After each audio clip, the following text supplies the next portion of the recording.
ದಿನಾಂಕ 25ರಂದು ಕಲಬುರಗಿ ನಗರದ ಎನ್ಬಿ ಮೈದಾನದಲ್ಲಿ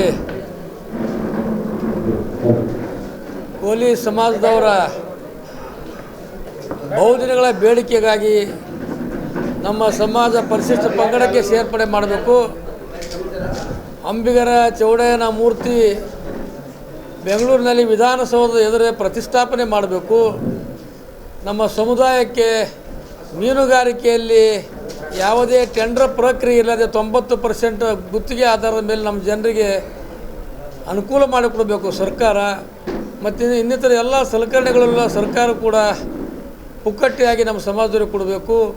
ಮತ್ತು ಕೋಲಿ ಸಮಾಜದವರಿಗೆ ವಿಶೇಷ ಪ್ಯಾಕೇಜ್ ಮುಖಾಂತರ ಆರ್ಥಿಕವಾಗಿ ಸಾಮಾಜಿಕವಾಗಿ ಈ ಸಮಾಜಕ್ಕೆ ಸಹಾಯ ಆಗ್ತಕ್ಕಂಥ ವಿಶೇಷ ಪ್ಯಾಕೇಜ್ ಯೋಜನೆ ಅಡಿಯಲ್ಲಿ ಸುಮಾರು 200 ಕೋಟಿ ಹಣವನ್ನು ಮೀಸಲಿಡಬೇಕು. ಮತ್ತು ಬಸವ ಕಲ್ಯಾಣದಲ್ಲಿ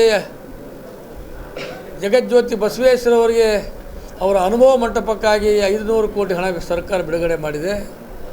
ಅದೇ ಮಾದರಿಯಲ್ಲಿ 63 ಶರಣರಲ್ಲಿ ನಿಜ ಶರಣ ಅಂಬಿಗರ ಚೌಡಯ್ಯ ಎಂದು ಹೆಸರು ಪಡ್ಕೊಳ್ಳೋಂಥ ನಮ್ಮ ಶರಣರಿಗೆ ಹಾವೇರಿಯ ಪೀಠಕ್ಕೆ ಕೂಡ ಸುಮಾರು 500 ಕೋಟಿ ಹಣವನ್ನು ಕೂಡ ಮೀಸಲಿಡಬೇಕು ಎಂಬ ಒತ್ತಾಯವನ್ನು ಕೂಡ ಮಾಡ್ತೇವೆ. ರಾಜಕೀಯವಾಗಿ ಸಾಮಾಜಿಕವಾಗಿ ಸುಮಾರು 96ನೇ ಇಸ್ವಿ ಹಿಡಿದು ನಮ್ಮ ಹೋರಾಟ ನಡೆದಿದೆ. ಆಗಿನ ಕಾಲದಲ್ಲಿ ಪ್ರಧಾನಮಂತ್ರಿಗಳು ಬಂದಿದ್ದರು ದೇವೇಗೌಡರು, ಮತ್ತು ಸಿದ್ದರಾಮಯ್ಯವರು ಉಪಮುಖ್ಯಮಂತ್ರಿ ಆದ ಸಂದರ್ಭದಲ್ಲಿ ಕೂಡ JH ಪಾಟೀಲ್ ಮುಖ್ಯಮಂತ್ರಿ ಆದ ಸಂದರ್ಭದಲ್ಲಿ ಕೂಡ ಪೊಲೀಸ್ ಗ್ರೌಂಡಲ್ಲಿ 7 ಲಕ್ಷ ಜನ ಸೇರಿಸಿ ನಾವು ಮನವಿಯನ್ನು ಕೊಟ್ಟಿದ್ದೇವೆ. ಆಮೇಲೆ ಯಾನಗುಂದಿಯಲ್ಲಿ ಮಾಣಿಕೇಶ್ವರ ಆಶ್ರಮದಲ್ಲಿ ಕೂಡ 4-5 ಲಕ್ಷ ಜನರನ್ನು ಸೇರಿಸಿ 2ನೇ ಕಾರ್ಯಕ್ರಮ ಮಾಡಿದ್ದೇವೆ. ಈಗ NB ಗ್ರೌಂಡಲ್ಲಿ ನಡೀತಕ್ಕಂಥ 3ನೇ ಕಾರ್ಯಕ್ರಮ. ಇದು ಮಾಡು ಅಥವಾ ಇಲ್ಲವೇ ಮಡಿ.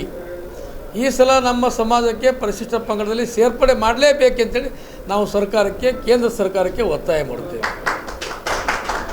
ಏಕೆಂದರೆ ಮೊದಲ ಚುನಾವಣೆಯಲ್ಲಿ ನಿಮ್ಮೆಲ್ಲ ಕೋಲಿ ಸಮಾಜದವರು ಕಲ್ಯಾಣ ಕರ್ನಾಟಕ ಭಾಗದವರು ಒಕ್ಕಟ್ಟಾಗಿ ಮತವನ್ನು ಚಲಾಯಿಸಿದರೆ ಕೇಂದ್ರದಲ್ಲಿ ನಮ್ಮ ಸರ್ಕಾರ ಬರಬೇಕು, ರಾಜ್ಯದಲ್ಲಿ ನಮ್ಮ ಸರ್ಕಾರ ಬಂದರೆ ನಿಮ್ಮ ಜಾತಿಯನ್ನು ಪರಿಶಿಷ್ಟ ಪಂಗಡ ಸೇರ್ಪಡೆ ಮಾಡ್ತಕ್ಕಂಥ ಕೆಲಸ ಮಾಡ್ತೀವಿ ಅಂತೇಳಿ ನಮ್ಮ ಸಮಾಜದ ಹಿರಿಯ ರಾಜಕಾರಣಿಗಳಂಥ ವಿಧಾನ ಪರಿಷತ್ ಸದಸ್ಯರ ರವಿಕುಮಾರ್ ಅವರು ಮಾತಾಡಿದ್ದಾರೆ.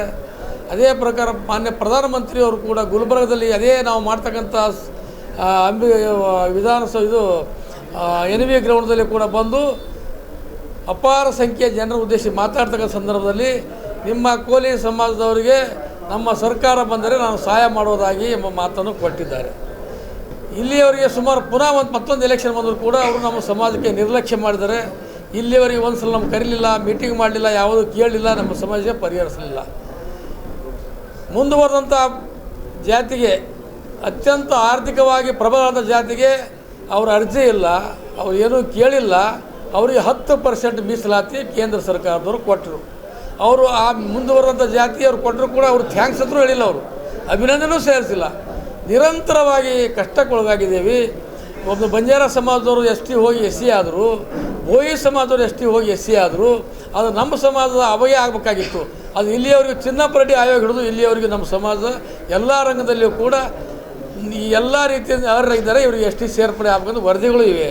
ಮೊನ್ನೆ ಹಾವೇರಿಯಲ್ಲಿ ಮುಖ್ಯಮಂತ್ರಿ ಸಿದ್ದರಾಮಯ್ಯನವರು ಕೂಡ ಈ ಸಮಾಜ ಎಲ್ಲ ರೀತಿಯಿಂದ ಅರ್ಹರಾಗಿದೆ, ಇದನ್ನು ಪರಿಶಿಷ್ಟ ಪಂಗಡ ಸೇರ್ಪಡೆ ಮಾಡೋಕ್ಕೆ ಯಾವುದೇ ಅಭ್ಯಂತರ ಇಲ್ಲ, ಕೇಂದ್ರ ಸರ್ಕಾರ ಏನು ಕೇಳ್ತಾರೆ ಅದನ್ನು ಪ್ರಾಮಾಣಿಕವಾಗಿ ವರದಿಯನ್ನು ಕಳಿಸ್ಕೊಡ್ತೀನಿ ಅಂತೇಳಿ ಮಾತು ಕೊಟ್ಟಿದ್ದಾರೆ. ಅದೇ ವೇದಿಕೆ ಬಿದ್ದಂಥ ಪ್ರಹ್ಲಾದ್ ಜೋಶಿ ಕೇಂದ್ರ ಮಂತ್ರಿಗಳು, ಕೇಂದ್ರ ಮಾನ್ಯ ಮಂತ್ರಿಗಳು ಅವರು ಕೂಡ ತಮ್ಮ ಭಾಷಣದಲ್ಲಿ ರಾಜ್ಯ ಸರ್ಕಾರ ಕಳಿಸ್ಬೇಕು, ಅದನ್ನು ನಾವು ಪರಿಶೀಲನೆ ಮಾಡ್ತೀವಿ ಅಂತ ಹೇಳಿದ್ರು. ಅದು ನಮ್ಮದೇನು ಚುನಾವಣೆ ಬಂದಿದೆ, ನಮಗೆ ಮೋಸ ಮಾಡಿದ್ರೆ ನಮ್ಮ ಜನ ಈ ಸಲ ನಿಮಗೆ ಬುದ್ಧಿ ಕಲಿಸ್ತಾರೆ. ನಮ್ಮ ಜನ ಒಂದು ಸಲ ಮಾತು ಕೊಟ್ಟರೆ ಜೀವ ಕೊಟ್ಟು ಮತ್ತೊಬ್ಬರು ಜೀವ ಉಳಿಸ್ತಕ್ಕಂಥ ಸಮಾಜ ಕೋಲಿ ಸಮಾಜ. ಆದರೂ ಕೂಡ ಇಲ್ಲಿಯವರಿಗೆ ಮಾತು ಕೊಟ್ಟಿವರು ಮಾತು ಈಡೇರಿಸಿಲ್ಲ. ಅವರಿಗೆ ಕಣ್ಣು ತೆರಿಬೇಕು, ರಾಜ್ಯ ಸರ್ಕಾರದವರು ಕಣ್ಣು ತೆರಿಬೇಕು. ರಾಜ್ಯ ಸರ್ಕಾರದ ಮಟ್ಟದಲ್ಲಿ ನಮ್ಮ ಸಮಾಜಕ್ಕೆ ಏನೇನು ಸೌಲಭ್ಯಗಳು ಸಿಗಬೇಕು, ಬೇರೆ ಸಮಾಜದವ್ರು ಯಾವ ಪ್ರಕಾರ ಸಿಕ್ಕಿವೆ ಅದೇ ರೀತಿಯಲ್ಲಿ ನಮ್ಮ ಸಮಾಜಕ್ಕೂ ಕೂಡ ಸಿಗಬೇಕು ಎಂಬ ಒತ್ತಾಯ ಮಾಡ್ತಾಯಿದ್ದೀವಿ. ಪ್ರಮಾಣ ಮಾಡಿ ಹೇಳ್ತೀವಿ, ನಮ್ಮದು ಯಾವುದೇ ವೈಯಕ್ತಿಕ್ಕಿಲ್ಲ, ಯಾವುದೇ ದುಶ್ಮನಿ ಇಲ್ಲ, ಯಾರ ಮೇಲೆ ಸೇಡಿನ ಭಾವನೆಗಳಿಲ್ಲ. ಕೆಲವೊಂದು 4-5 ಮಂದಿ ರಾಜಕೀಯ ಮುತ್ಸದ್ದಿಗಳವರೆಲ್ಲ ಶಾಸಕರ ಬಳಿ ಮಂತ್ರಿಗಳು ತಿರುಗಾಡ್ತಕ್ಕಂಥವ್ರು ಅನುಭವಿಗಳು, ಅವರು ಯಾವುದೋ ಒಂದು ವಿಚಾರದ ಮೇಲೆ ನಾವು ಏಕಪಕ್ಷೀಯ ನಿರ್ಧಾರ ಅಂತೇಳಿ ಕೆಲವು ಮಂದಿ ಸ್ಟೇಟ್ಮೆಂಟ್ ಕೊಟ್ಟಿದ್ದರು. ಅದು ಸತ್ಯಕ್ಕೆ ದೂರಬಾರದು. ಎಲ್ಲ ರಾಜ್ಯ, ಎಲ್ಲ ಜಿಲ್ಲೆ, ಎಲ್ಲ ಜಿಲ್ಲೆಗಳ ಅಧ್ಯಕ್ಷರು ಬಂದಿದ್ದಾರೆ, ಮುತ್ಸದ್ದಿ ನಾಯಕರು ಬಂದಿದ್ದಾರೆ, ಸಮಾಜ ಸುಧಾರಕರು ಬಂದಿದ್ದಾರೆ. ಸಮಾಜಕ್ಕೆ ಏನಾಗಬೇಕು, ಸಮಾಜದ ಬೇಕು ಬೇಡಿಕೆಗಳೇನು, ಅವುಗಳನ್ನು ನಿರ್ಣಯ ತೆಗೆದುಕೊಂಡು ಇವತ್ತಿನ ದಿವಸ ಅವರೆಲ್ಲ ಮಾತಾಡೋರಿದ್ದಾರೆ. ಇವರೆಲ್ಲರ ಮಾತಿನ ಮುಖಾಂತರ ಎಲ್ಲರೂ ಏನು ನಿರ್ಣಯ ತಗೋತಾರ, ಇವತ್ತಿನ ಈ ಸಭೆಯಲ್ಲಿ ಅವ್ರು ಏನು ಮಾರ್ಗದರ್ಶನ ಮಾಡ್ತಾರ, ಅದೇ ಮಾದರಿಯಲ್ಲಿ 20ನೇ ತಾರೀಕು ಕಾರ್ಯಕ್ರಮ ನಾವು ಮಾಡ್ತೀವಿ. ನಮ್ಮ ಸಮಾಜ ದೊಡ್ಡದು, ಸಮಾಜಕ್ಕಿಂತ ನಾವು ಯಾರೂ ದೊಡ್ಡವರಲ್ಲ. ನಾನು ಒಬ್ಬ ವಿಧಾನ ಪರಿಷತ್ ಸದಸ್ಯನಾಗಿ ರಾಜ್ಯ ಸರ್ಕಾರದ ಪ್ರತಿನಿಧಿ ಆಗಿರೋದ್ರಿಂದ ನಾನು ನನ್ನ ಸಮಾಜ ಸಮಯದ ದಿನಾಂಕವನ್ನು ಮಾನ್ಯ ಮಂತ್ರಿಗಳ ಬಳಿ, ಶಾಸಕರ ಬಳಿ ಕೇಳಿಕೊಂಡು ನಾನು ಸಮಯ ಮಾತ್ರ ನಿಗದಿ ಮಾಡಿದ್ದೇನೆ.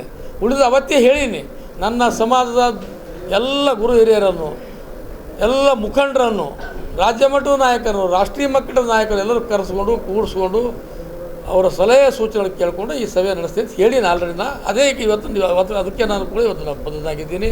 ನಮ್ಮ ರಾಜ್ಯಾಧ್ಯಕ್ಷರಾದ ಮೋಹನ್ ಕುಮಾರ್ ಬಂದಿದ್ದಾರೆ, ರಾಜ್ಯ ಅಧ್ಯಕ್ಷರಾದಂಥ ತಿಪ್ಪಣ್ಣ ರೆಡ್ಡಿ ಅವರು ಬಂದಿದ್ದಾರೆ. ಅವರು ಕೂಡ ಭಾಳ ಕಷ್ಟಪಟ್ಟು ಗುಲ್ಬರ್ಗದಲ್ಲಿ ಸುಮಾರು 8 ಕೋಟಿ ರೂಪಾಯಿ ವೆಚ್ಚದಲ್ಲಿ ಕೋಲಿ ಭವನವನ್ನು ನಿರ್ಮಾಣ ಮಾಡಿದಂಥ ಕೆಲಸ ತಿಪ್ಪಣ್ಣ ರೆಡ್ಡಿ ಅವರಿಗೆ ಸಲ್ತದೆ. ಅವ್ರು ಪ್ರಾಮಾಣಿಕವಾಗಿ ಮಾಡಿದ್ದಾರೆ. ಮಾಡಿದವ್ರನ್ನ ಹೇಳಬೇಕು.